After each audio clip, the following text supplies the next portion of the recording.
छत्तीसगढ़ हमारा शहर और उसमें रायपुर की शान शंकर नगर की कहानी।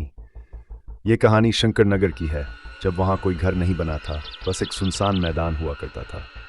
वक्त गुजरा और उस मैदान की जगह एक पुराना होटल बन गया। वो होटल अपने नाम से नहीं, बल्कि वहाँ होने वाली अजीबोगरीब घटनाओं की वजह से मशहूर हुआ। कुछ सालों बाद रायपुर एक शादी की खुशी में जगमगा रहा था। बाहर के शहरों से आई नाइस लड़कियाँ छुट्टियाँ मनाने आई थी, अपनी 10वीं दोस्त की शादी में शामिल होने। लेकिन शादी वाले घर में पहले से ही रिश्तेदारों की भीड़ थी, जगह की कमी थी। दुल्हन की एक दोस्त ने सुझाव दिया, तुम लोग आज किसी होटल में रुक जाओ, कल हल्दी है, सीधे यही आ जाना। सभी लड़कियां एक होटल की तलाश में निकली और सबसे पास था वही पुराना खौफनाक शंकर नगर वाला होटल, जो नन्हा उनकी एक दोस्त के घर के बिल्कुल पास था। अजीब बात यह थी कि उस होटल में बाकी सब कमरे भरे हुए थे, सिर्फ ऊपर के फ्लोर पर ही कमरे खाली थे।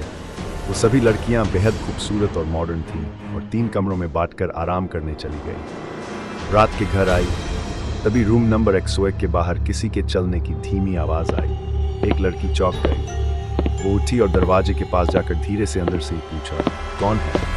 और तभी चलने की वो आवाज एकदम से बंद हो गई। सन्नाटा फैल गया। अगले दिन की सुबह हल्दी थी। घर में फिर से रौनक लौट आई थी।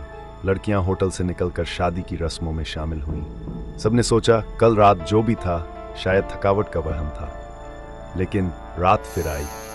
हल्दी की रात होटल का वो कमरा 101 फिर से जिंदा हो गया। रात करीब 2 बजे अचानक होटल के तीसरे फ्लोर से एक लड़की की घबराई हुई आवाज आई, उठो सब, फिर से चलने की आवाज आ रही है। सभी लड़कियां जाग गईं और दरवाजे की तरफ देख रही थीं। वे कान लगाकर सहम गई और खड़ी हो गई।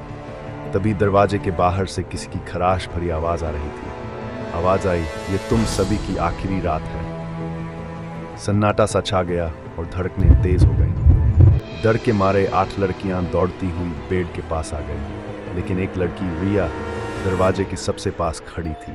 रिया किसी ट्रांस में चली गई थी। उसकी आंखें खाली सी हो गईं।